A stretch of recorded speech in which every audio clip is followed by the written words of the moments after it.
Deus é bom. Quantos estão prontos para receber uma palavra da parte de Deus? Glória a Deus. Para você que não me conhece, meu nome é Eliezer Guimarães. É uma alegria estar aqui nessa manhã para compartilhar da palavra de Deus e para falar daquilo que mudou e transformou as nossas vidas. Sou muito feliz e grato a Deus de estar diante de um povo que ama e obedece à palavra de Deus. Amém?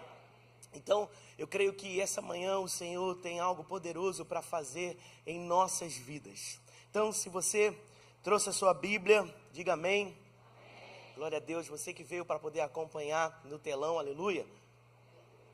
Glória a Deus. Então você vai na saída, vai passar ali na store e vai comprar uma Bíblia. Essa pessoa que está do teu lado vai comprar para você, que vai ofertar na sua vida, não é? Vê se ele não tem uma cara de gente, uma pessoa assim generosa. E ainda mais se ele estiver rindo, confirmou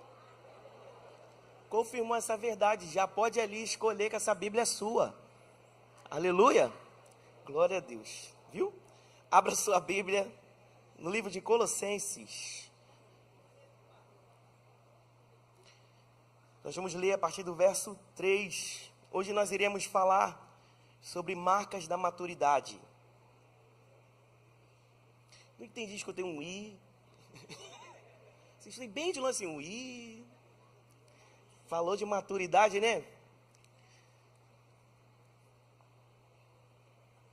Quantos aqui desejam amadurecer? Glória a Deus. Sua Bíblia em Colossenses, no capítulo 1, a partir do verso 3, a gente vai ler do verso 3 ao verso 5. Como os irmãos que já estão acostumados no dia que eu prego, a gente faz a leitura de pé. Aleluia.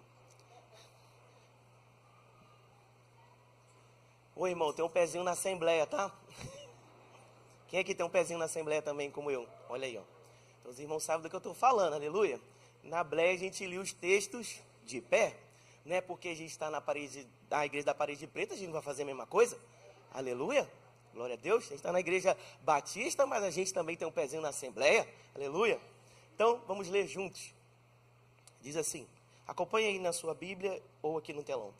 Damos sempre graças a Deus, Pai de nosso Senhor Jesus Cristo, quando oramos por vocês, desde que ouvimos da fé que vocês têm em Cristo Jesus e do amor que vocês têm por todos os santos, e por causa da esperança que está guardada para vocês nos céus.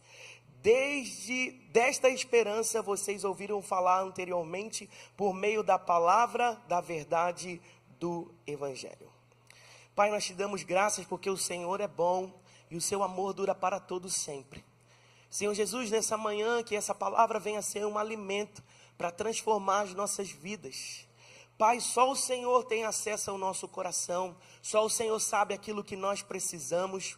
Por isso, ó Pai, eu lhe peço que essa palavra venha ser, ó Pai, como um remédio para os nossos corações, para atingir, ó Pai, áreas que nós precisamos crescer, questões que nós precisamos, ó Pai, nos atentar, para que a gente saia daqui, ó Pai, verdadeiramente transformado pela sua palavra. Nós damos, ó Pai, ao Senhor esse lugar, ó Pai, de total atenção, porque só o Senhor, ó Pai, é digno de receber toda a honra e toda a glória. Pai, por isso fala ao nosso coração, no nome de Jesus, amém e amém. Você pode tomar seu lugar. Deus é bom, glória a Deus.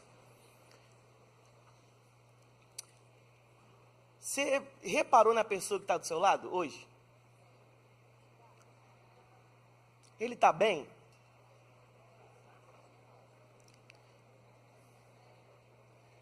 Não sei porque uns olharam e começaram a rir da pessoa.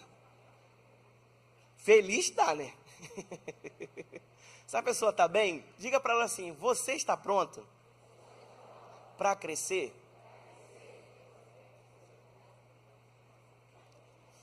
Mas diga para ela assim, ó, crescer dói, mas vale a pena. Essa frase já é conhecida da gente, certo?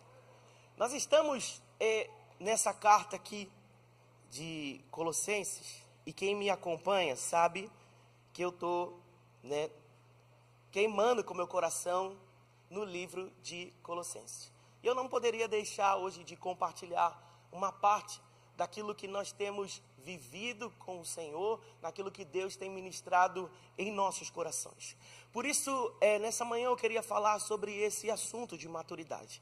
Porque aquele que acha que não precisa crescer é alguém que verdadeiramente é imaturo. Porque o maduro reconhece que ele precisa crescer a cada instante. A Bíblia diz que nós estamos sendo aperfeiçoados. A Bíblia não chama ninguém de perfeito. A Bíblia diz que nós seremos perfeitos quando nós formos como Ele é, como Cristo é. Quando nós recebemos o mesmo corpo que Ele tem, um corpo incorruptível. Enquanto nós temos esse corpo que ainda deseja por coisas carnais, nós precisamos amadurecer a cada instante e a cada momento. Porém, a maturidade, ela tem algumas evidências, que vai ficar claro se nós estamos no caminho certo ou não, porque se nós não tivermos essas marcas em nossas vidas, é sinal que a gente pode estar crescendo, mas está crescendo para o lado errado. Aleluia? Porque existem tipos de crescimento que a Bíblia não aprova. A gente encontra versículos em que algumas pessoas naquele grande dia vão chegar para Jesus dizendo: em seu nome eu preguei, em seu nome eu profetizei, em seu nome eu fiz, e Jesus simplesmente vai dizer: eu não te conheço, porque todas as obras que você fez, todo o seu crescimento não foi a partir de mim. Pode ter dado certo aos olhos dos homens, mas aos meus olhos, por não ter sido a partir de mim, eu não aprovo. Então nem todo o crescimento, nem tudo aquilo que parece e está dando certo tem uma aprovação do Senhor, porque para o Senhor Ele deixou marcas evidentes de alguém que está crescendo no caminho certo, porque se não tem essas marcas na nossa vida, é sinal que nós estamos crescendo da maneira errada. Amém, gente? Então, a carta aos Colossenses é uma resposta para os ensinos falsos que estavam acontecendo naquele tempo. Quem escreveu essa carta foi Paulo, mas apesar de ter sido ele quem escreveu, não foi Paulo que estabeleceu a igreja em Colossos. É uma outra pessoa que nós vamos falar dela nessa manhã, um homem chamado Epáfras. Nós iremos olhar para a vida dele e ver marcas existentes na vida dele que apontam para um crescimento, que apontam para uma maturidade. Irmãos, às vezes a gente não consegue perceber detalhes que a Bíblia está nos expressando, pelo fato de a gente não olhar alguns detalhes, algumas palavras que estão escritas, principalmente de algumas pessoas. Quem aqui já tinha ouvido falar do irmão Epáfras? Glória a Deus. A maioria aqui nem ouviu falar no vaso. Irmão, você sabia que um dia você vai para o céu?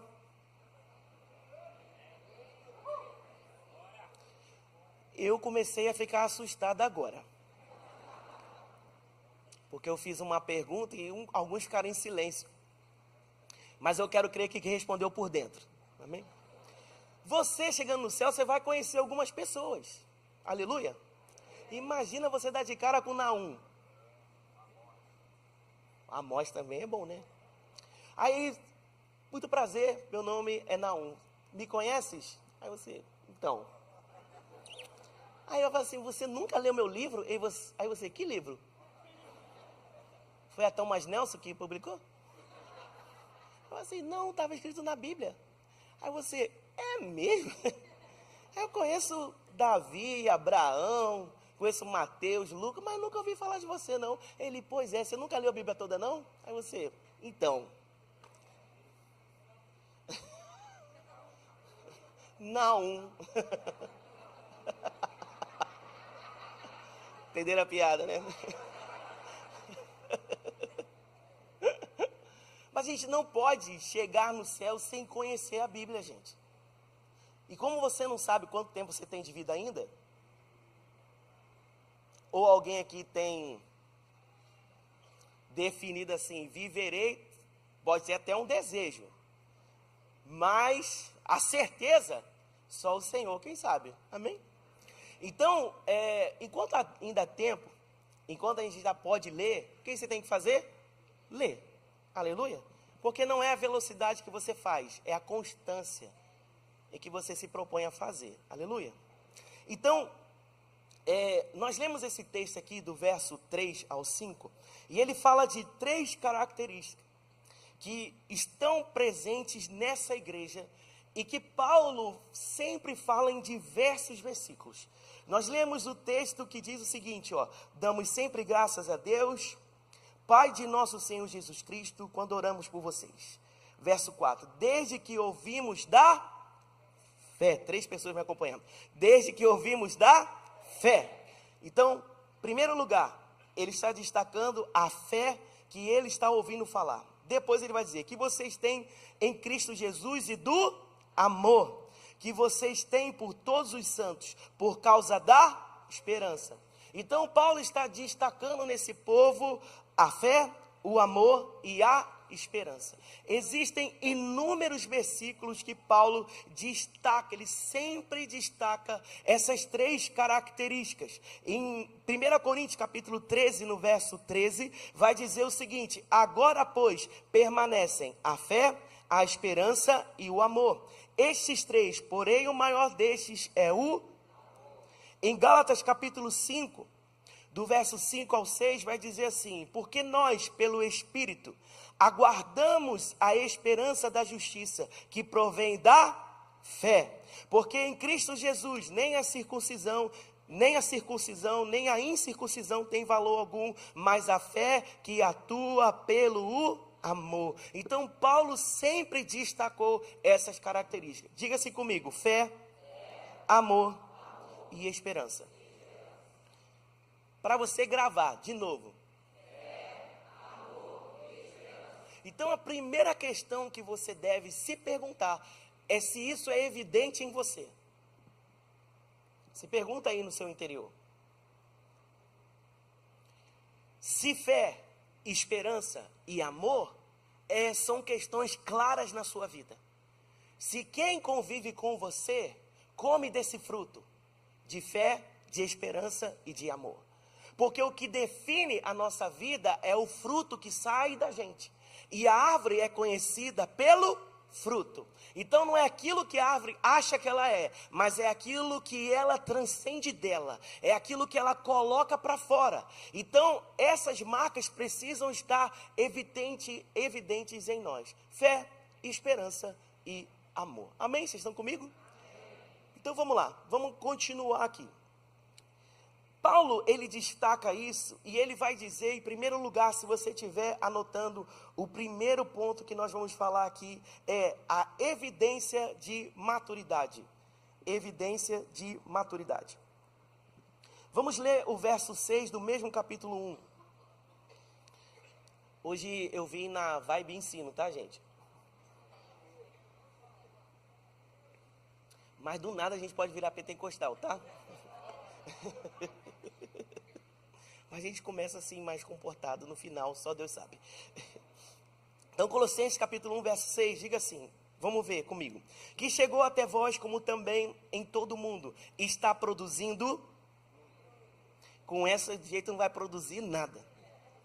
Vamos lá, pensei que nem estava ali, mas tá, vamos lá. E chegou até vós como também em todo mundo está produzindo. Porque ali está diferente, né? Vamos ler daqui. Que chegou até vocês por todo mundo, este evangelho vai e como também ocorre entre vocês, desde o dia em que o ouviram e entenderam a graça de Deus em toda a sua verdade. Então o texto está dizendo que existem essas evidências de maturidade, que é crescer e frutificar. Crescimento tem a ver com frutificação. O texto está dizendo, Paulo está dizendo, eu posso ver em vocês as evidências da fé, do amor e da esperança, porque vocês estão crescendo e frutificando. Porque aonde o evangelho chega, ele cresce e frutifica. Aonde a palavra do Senhor é plantada, ela cresce e frutifica. Aonde tem alguém transformado por essa palavra, ele cresce e frutifica. Aonde tem alguém que foi tocado tocado por Jesus, ele cresce e frutifica. Aonde tem alguém crendo nessa palavra, ele vai crescer e frutificar. Aonde tem uma igreja que entende, compreende a palavra, ela vai crescer e frutificar.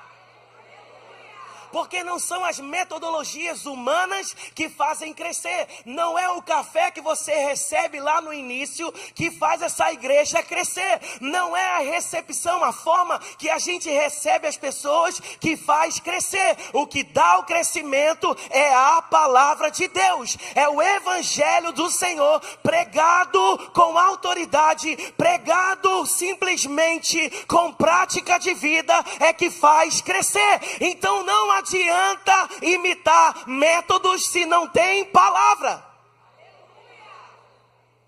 Porque você pode pegar algo que alguém está fazendo como certo, que para ele está frutificando e está crescendo, se você não está disposto a pagar o mesmo preço que ele está pagando. Aí, ó. Não adianta achar que o crescimento é algo automático. Eu vou imitar o que alguém está fazendo e vai dar certo. Não, existe um preço envolvido. Existe, que preço é esse? A fé, o amor e a esperança. Porque fé, irmãos, não é algo que eu sinto, é algo que eu vivo, é algo que eu creio, é algo que eu pratico. Porque ele está dizendo, eu ouvi a fé, eu vi a fé. Então fé é algo que se pode ouvir e fé é algo que se pode ver. E amor, irmãos, é aquilo que Deus é feito. Amor não é sentimento. Amor está baseado nas decisões que nós temos no dia a dia. Aleluia.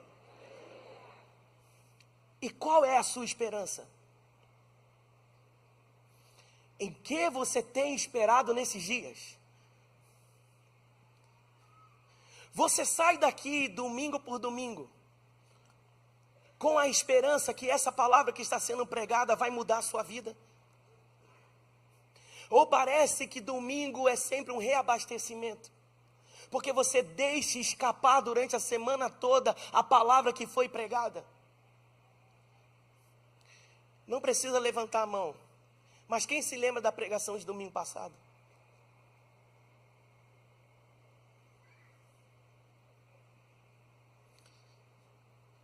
Perceba que na segunda-feira ainda estava quente na gente.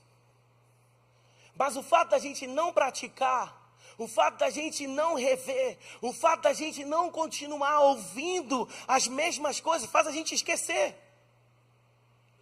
E sem a prática não haverá nenhum tipo de crescimento em nós. E quando a gente não cresce da maneira de Deus, irmãos, só tem frustração. E a gente não pode colecionar frustrações na nossa vida. Às vezes, irmãos, a gente chega no final do ano com a nossa alma destruída, porque nós não estamos fazendo aquilo que a gente já sabe que deveria fazer. Porque a gente pegou o hábito de colecionar decepções na nossa vida. Porque você se meteu em algo que não era para você fazer. Porque você achou, porque estava dando certo para o outro, você quis fazer. Você não perguntou para Deus se era para você estar envolvido. E simplesmente você comprou, você foi lá, você se associou. Você achou porque um estava prosperando e que você ia prosperar também. E você quis fazer a mesma coisa. E foi mais uma decepção que você colecionou. E tudo isso porque você não perguntou para quem tem o plano da sua vida na mão. Porque o crescimento, ele deve ser visível. Abra sua Bíblia em Mateus no capítulo 7, no verso 24, que eu quero te mostrar uma coisa. Vocês estão comigo? É possível se crescer da maneira errada. Olha o que o texto vai dizer. Mateus 7, 24. Portanto, quem ouve estas minhas palavras e as pratica, é como um homem prudente que construiu a sua casa sobre a... 25, por favor.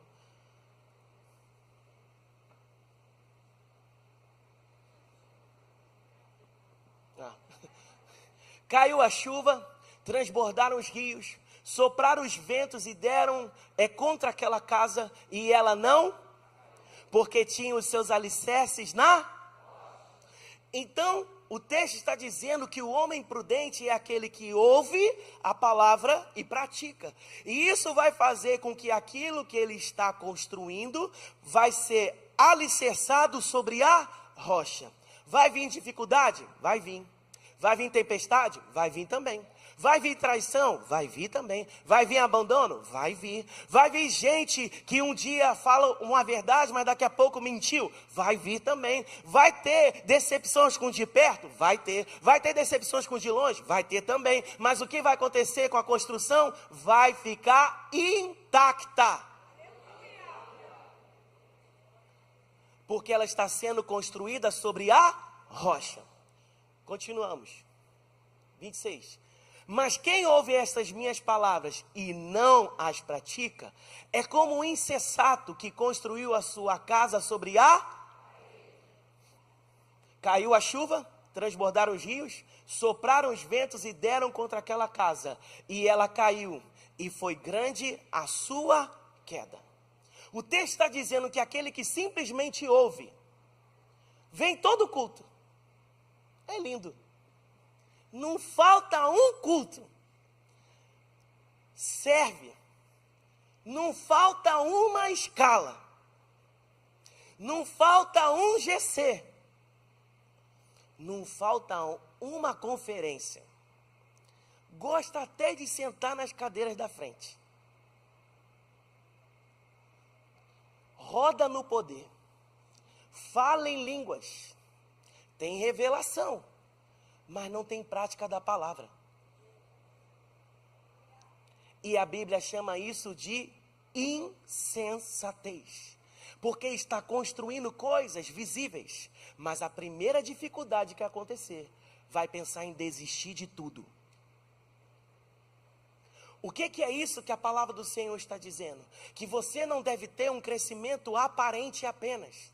Porque o que determina se uma árvore vai ter resistência a um vento é o tamanho da sua raiz que está escondida.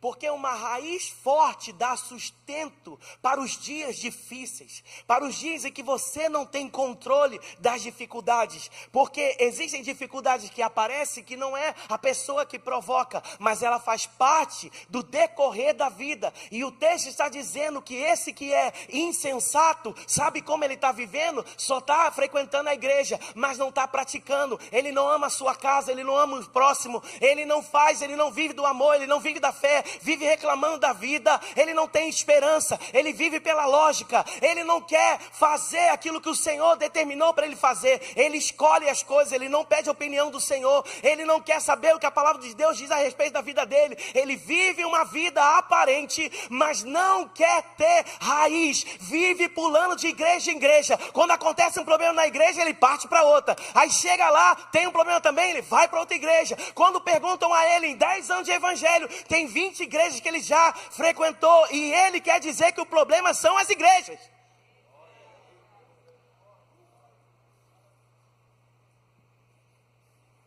Isso é construir sobre a areia. E é isso que Paulo está dizendo. Vocês não são daqueles que constroem sobre a areia, porque eu posso ver em vocês fé, amor, esperança. Eu estou vendo esse evangelho crescendo, eu estou vendo esse evangelho frutificando, porque mesmo na tentativa do diabo em tentar te destruir, vocês permanecem de pé.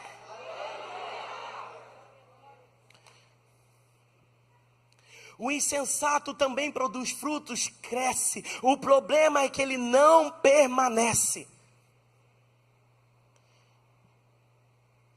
O Senhor sempre vai colocar a exposição nos seus frutos. É necessário que a nossa frutificação seja exposta, para que fique evidente se os seus pés estão na rocha ou na areia. Diga assim: eu vou viver com os meus pés na rocha, custe o que custar, doa o que doer, tenha o preço que tiver, eu vou me manter sobre a rocha.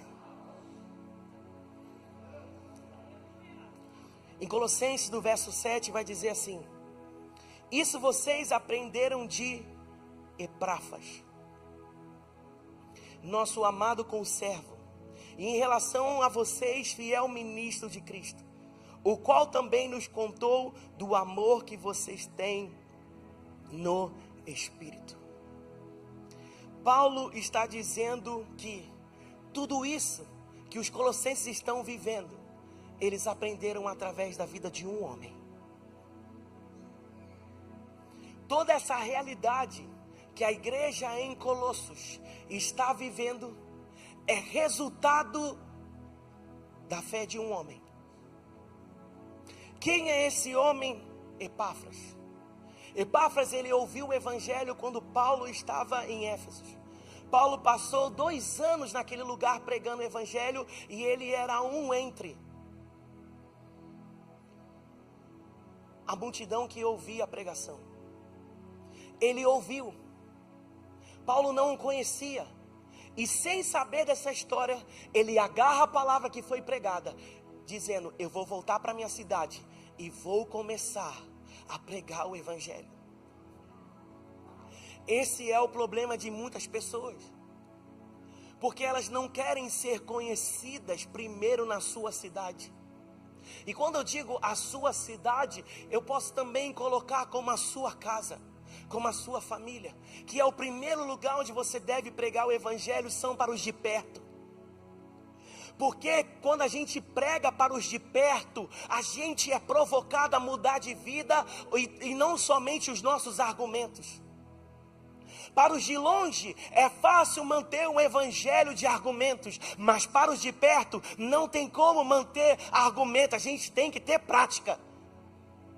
Porque vai ficar validado aquilo que a gente fala e está praticando. Epáfras, ele escolheu o seguinte: eu não vou para uma cidade diferente, eu vou para um lugar onde as pessoas me conhecem, aonde sabe quem eu fui, para poder entender o poder que esse evangelho provocou na minha vida, para que aqueles que me conheceram no passado saibam que a forma que eu falo, que a forma que eu estou agora vivendo, que a forma agora que eu estou me comportando, tudo aquilo que eu estou vivendo só tem uma razão: Jesus Cristo de Nazaré. Porque Ele tocou na minha vida, Ele tocou na minha história, Ele tocou nos meus dias, Ele tocou no meu destino, Ele tocou em tudo aquilo que eu sou, em tudo aquilo que eu tenho, e é Ele a razão da minha transformação.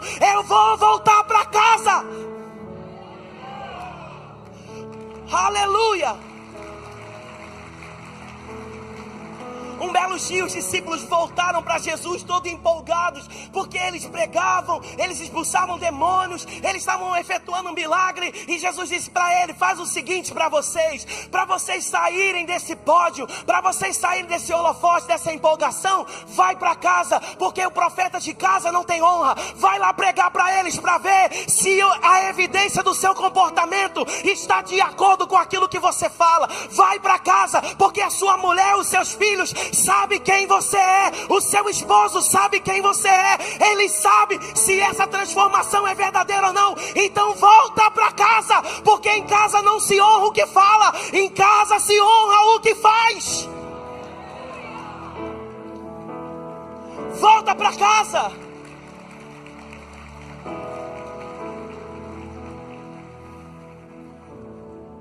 Quem foi esse homem? Ouviu a palavra, e tudo aquilo que você ouve, você precisa fazer alguma coisa.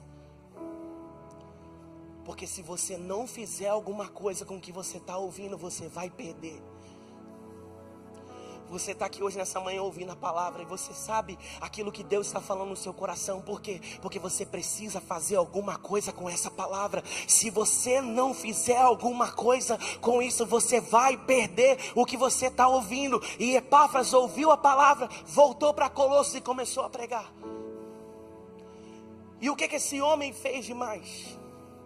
Depois de ouvir a palavra, ele prega, e o evangelho começa a crescer. Porque se lembra que Paulo disse que aquele evangelho estava crescendo e produzindo frutos? Por que Paulo está dizendo isso? Porque esse evangelho que Epáfras está pregando não ficou só em Colossos.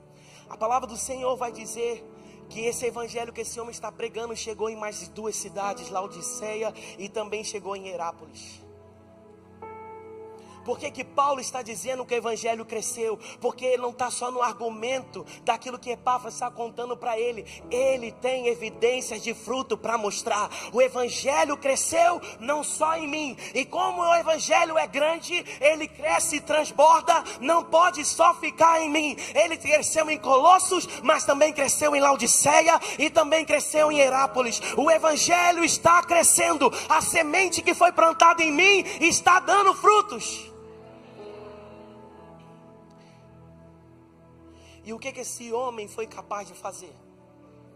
Ele queria a ajuda de Paulo.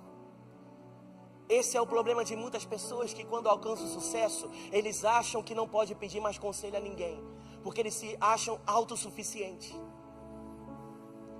Ele sabe que Paulo está preso lá em Roma. Ele está com a vida ministerial dele de sucesso. Afinal, as igrejas estão crescendo. Mas a igreja começou a ser atacada por falsos ensinamentos. E o que ele vai? Vai lá na fonte. Eu preciso ir lá contar para ele o que está acontecendo e pedir conselhos. Mas para isso, ele vai precisar ser preso. Naquele tempo não tinha esse negócio de visitar um preso. Se você queria falar com ele, você tinha que arriscar a sua vida. E o que Epáfras faz? Coloca a vida dele em risco e assume: eu sou cristão, eu prego a palavra. E quem assumia isso tinha um endereço certo, prisão. Mas ele queria chegar naquele lugar justamente para encontrar com Paulo. Eu quero saber, irmão, se você ama o evangelho suficientemente para passar por riscos, para passar por perigos, para passar, irmãos, por dificuldade. Se você ama o evangelho a ponto de não querer mais viver uma vida normal, uma vida comum, uma vida sem risco, uma vida, irmãos, monótona. Eu quero saber se nessa manhã você está disposto a viver como esse homem, de arriscar a sua própria vida para dizer: o evangelho não vai morrer. Se depender de mim, não entra ensinamento falso dentro dessa igreja, não entra ensinamento falsos dentro desse lugar, porque eu vou dar a minha vida por esse evangelho. E nós temos que ter esse amor. O que depender de mim, o que depender de você, não vai ter nenhum perdido, não vai ter ninguém passando fome, não vai ter ninguém abandonado. O que depender de mim, de você, o nosso argumento tem que ser esse: não vai ficar ninguém para trás. E ele se coloca nesse lugar de prisioneiro junto com Paulo. E se você quiser conferir isso em Filemão, no capítulo 1, verso 23, você vai lá, você vai ver: saúdam-te, Epáfras, prisioneiro comigo em Cristo Jesus. Ele visita ele nesse lugar. Então, meu irmão, existem evidências em quem ouve e pratica a palavra de Deus. Abra agora a sua Bíblia em Colossenses, no capítulo 4, no verso 12.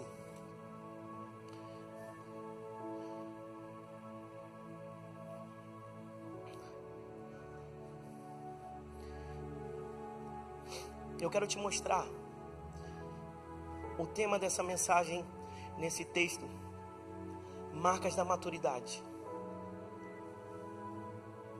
Em Colossenses, no capítulo 12, a gente vai ler o verso 12 e 13, que diz assim: Epáfras, que é um de vocês e servo de Cristo Jesus, envia saudações.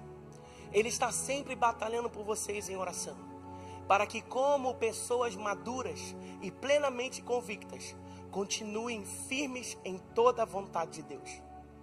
Verso 13: dele dou testemunho de que se esforça muito por vocês e pelos que estão em Laodiceia, em Hierápolis. Perceba que o texto, Paulo está testemunhando da vida desse homem. Eu fiquei me perguntando o seguinte: cara, como é que Paulo sabe que esse homem ora se só está conhecendo ele na cadeia? Como é que Paulo pode testemunhar da vida de alguém se ele só está conhecendo nesses dias de prisão?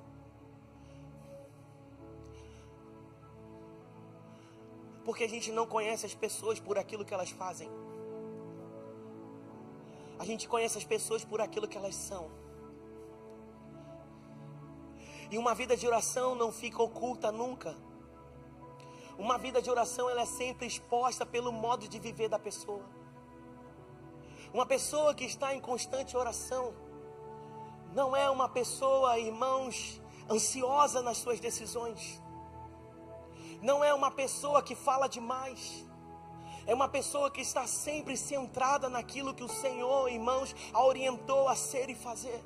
Uma pessoa de oração está confiando no plano, porque está sempre em contato com Deus. E aquele que tem todo o plano da vida está com todo o controle em suas mãos. Então ele confia que pode até passar pelo vale da sombra da morte, mas ele sabe, ele confia que o cajado consola ele. Ele confia que a palavra protege ele. Então pode estar na beira da morte, mas está confiando. Alguém que ora, ele mostra com evidência na sua vida. Você não precisa conhecer o quarto de intimidade de alguém que ora. Basta você olhar para a vida dele. Basta você olhar com o que sai da boca dele. Basta você saber como ele se porta, como ele se comporta. Aquilo que ele faz fica claro e evidente em alguém que ora, porque é alguém que confia na palavra de Deus. Não duvida, está sempre confiando naquilo que o Senhor disse.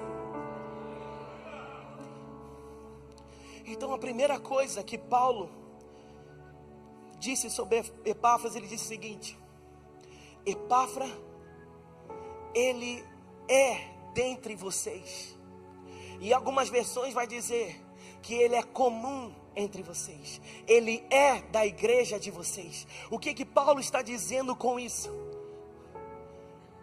É um homem humilde. É um homem que apesar de ter tido um sucesso ministerial, mas é gente, que não se colocou como se fosse um ídolo entre eles, que não se coloca como a pessoa mais importante, mas a sua humildade aponta para Cristo Jesus. Ele é dentre vocês, ele é comum dentre vocês. Ele fala com desde o que é o mais relevante na sociedade até aqueles que é considerado como menos relevante na sociedade. Ele fala com aqueles que têm muito dinheiro, mas também fala com aqueles que quase nada têm. Ele fala, irmãos, com aqueles que podem dar alguma coisa em troca, mas também fala com aqueles que não têm nada a oferecer. Esse homem, ele é comum entre vocês. Ele tem humildade, ele sabe falar, ele gosta de gente, ele gosta de abraçar, ele gosta de conversar. Ele é comum entre vocês. Porque tem horas, irmãos, que o sucesso bate a cabeça e a gente aprendeu o tal do networking, que só conversa com quem pode dar alguma coisa.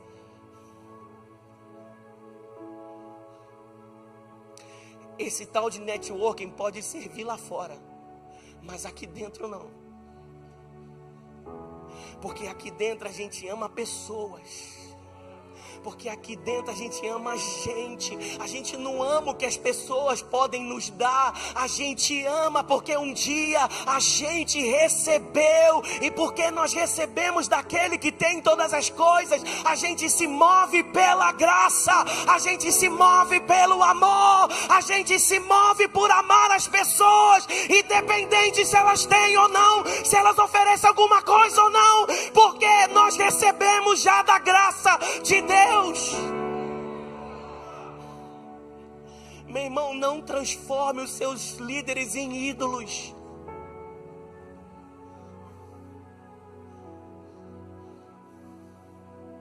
Porque existem pessoas, irmãos, que nem deixam seus líderes, seus pastores serem comuns. Não deixa ser uma pessoa normal. Porque acha que a solução está nele. A solução está em Cristo Jesus. Porque foi Cristo que subiu na cruz do Calvário. Não foi um homem qualquer. Foi Jesus Cristo de Nazaré quem subiu na cruz do Calvário. Não transforme seus pastores, não transforme seus líderes em ídolos, porque eles não são.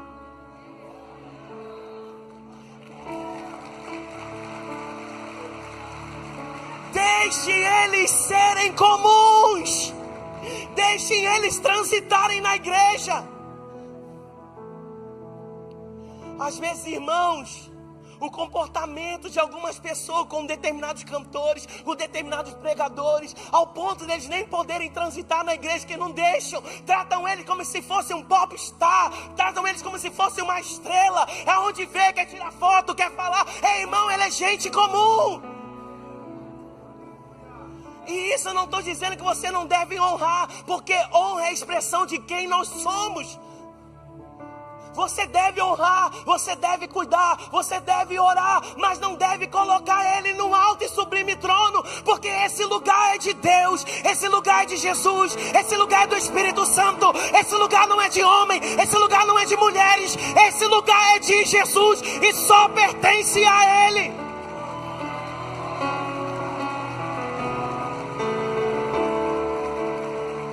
Só pertence a Ele. Só pertence a Ele esse lugar. E Paulo está dizendo isso de Epáfras. Ele é comum entre vocês. Ele é comum um de vocês. Às vezes chega na igreja e pergunta quem é o pastor. Ninguém nem sabe, porque é todo mundo com a cara tão igual. É todo mundo com o mesmo comportamento que nem sabe quem é.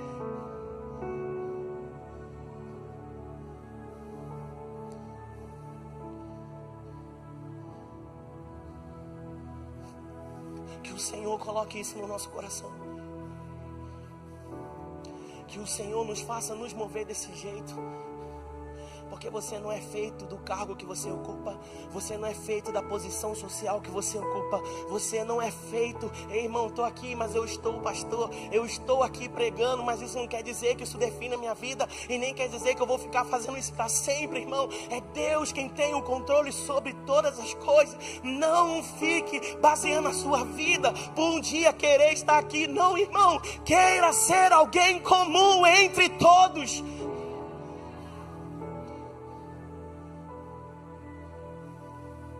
E Paulo diz mais. Além dele ser comum, ele disse que ele é servo. Ele é um servo de Cristo. E servo de Cristo serve pessoas. Como ser um servo de Cristo? Um servo de Cristo serve pessoas. Serve a Jesus servindo pessoas. Eu sinto dizer, se você não serve pessoas, você não pode se definir como servo de Cristo.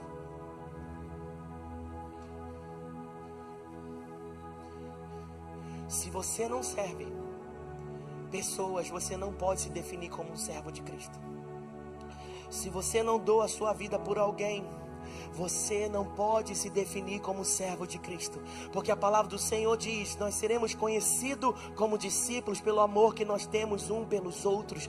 E eu quero saber se hoje você acordou com esse objetivo de servir pessoas, de cuidar de pessoas, de dar para elas aquilo que o Senhor depositou sobre o seu coração, de colocar e de entregar para elas a transformação que um dia alcançou o seu coração. Como ser grato a Jesus servindo pessoas, porque quando eu sirvo pessoas servindo a Jesus, eu não vou ficar interessado em recompensas, eu não vou ficar interessado em trocas, eu não vou ficar interessado se aquele que eu estou servindo vai um dia me dar alguma coisa em troca. Não, porque eu estou servindo porque um dia eu recebi pela graça de Deus, e tudo aquilo que eu recebi pela graça é super transbordante, porque aonde abundou o pecado, superabundou a graça. E quem é o nosso recompensador? Jesus Cristo de Nazaré. Como eu sei que eu estou crescendo? Se eu sou alguém comum entre todos. Se eu sou alguém que serve. E outra característica: se eu sou alguém que ora. Paulo disse: esse homem que é comum entre vocês, esse homem que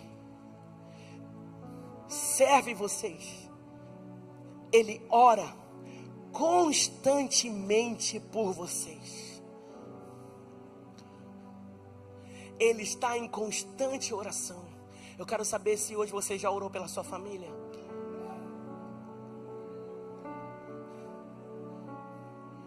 que a oração vai fazer com você? Quando acontecer um problema na sua casa, você vai dizer: a minha oração chegou primeiro que o problema. Porque esse problema pode ter aparecido, mas já orei. Eu já disse que essa casa está guardada. Eu já disse que essa casa está firmada. Eu já disse que esse lugar, esse ambiente pertence a Jesus. Eu já disse que nenhum mal vai se suceder aqui nessa casa. Nada vai tirar a gente da paz. Nada vai tirar a gente do controle. Nada, nada. Às vezes, de vez em quando, irmãos, a nossa casa é atingida por algumas doenças, por algumas manifestações, e você vai dizer: antes de chegar essa doença, eu já orei, porque essa casa está guardada no nome de Jesus. Se aparecer uma doença, só vai ser para testemunhar que Jesus é poderoso para curar, para restaurar, para vivificar. Porque não adianta, Satanás, você tentar tirar nossa casa da paz, porque a oração chegou já primeiro. Aqui esse lugar já está entregue a gente que ora. Então não adianta você tentar chegar com alguma coisa para perturbar. Nós já oramos, nós já consagramos, nós já entendemos que é Jesus quem tem o controle da nossa casa, da nossa vida.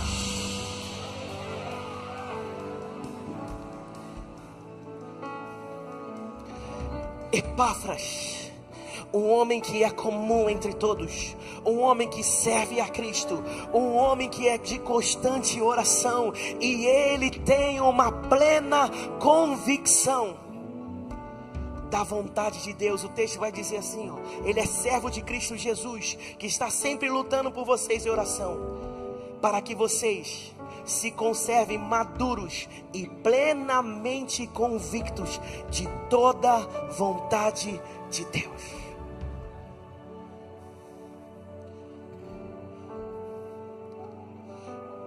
Irmão, coloque a mão no seu coração, por favor.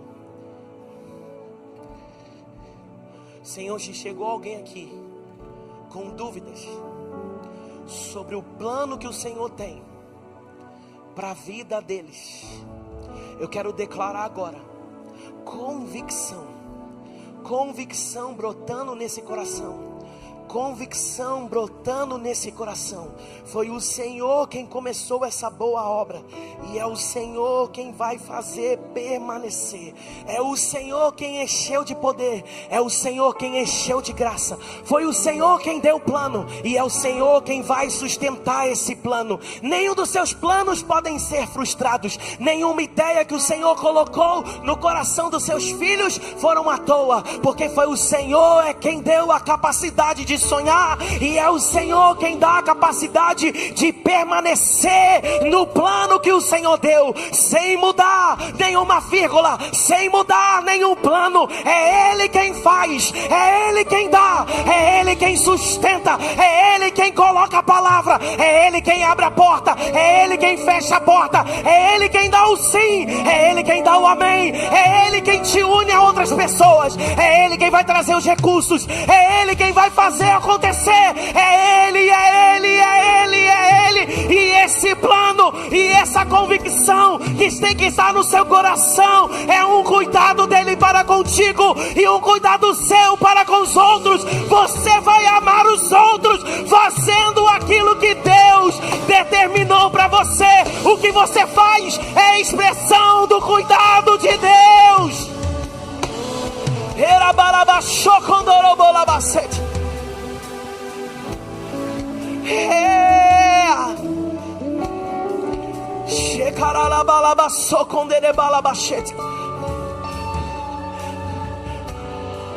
Pai, eu oro para aquele que chegou aqui duvidando daquilo que o Senhor tem.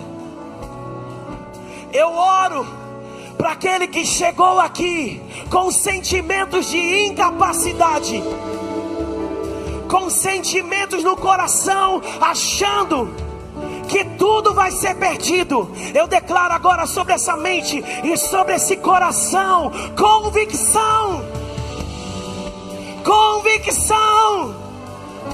convicção que a sua vontade é boa, perfeita, agradável. A sua vontade é boa, perfeita e agradável. Não tem nenhum plano melhor do que o seu plano. Não tem nenhum plano melhor melhor que o seu plano, porque a sua vontade é boa, perfeita, agradável. A sua vontade é boa, perfeita e agradável. A sua vontade. Ela é boa, ela é perfeita, ela é agradável. Pode não estar do jeito que você quer ver, pode não estar do jeito que você sonhou, mas continua, ele continua sendo o mesmo. E de repente,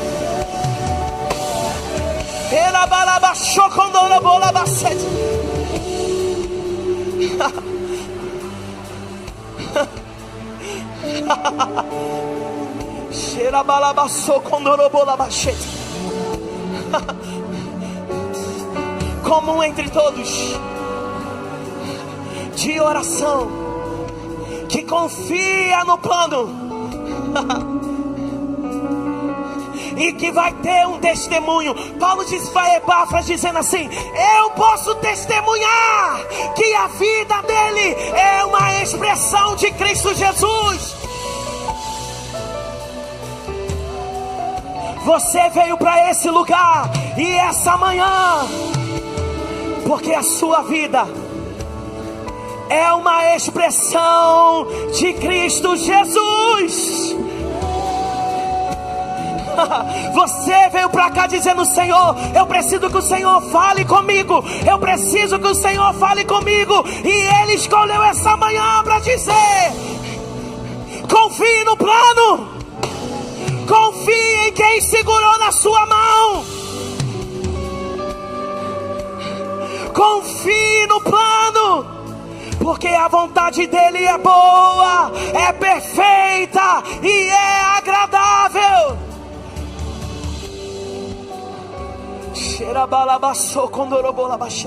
Fica de pé no seu lugar.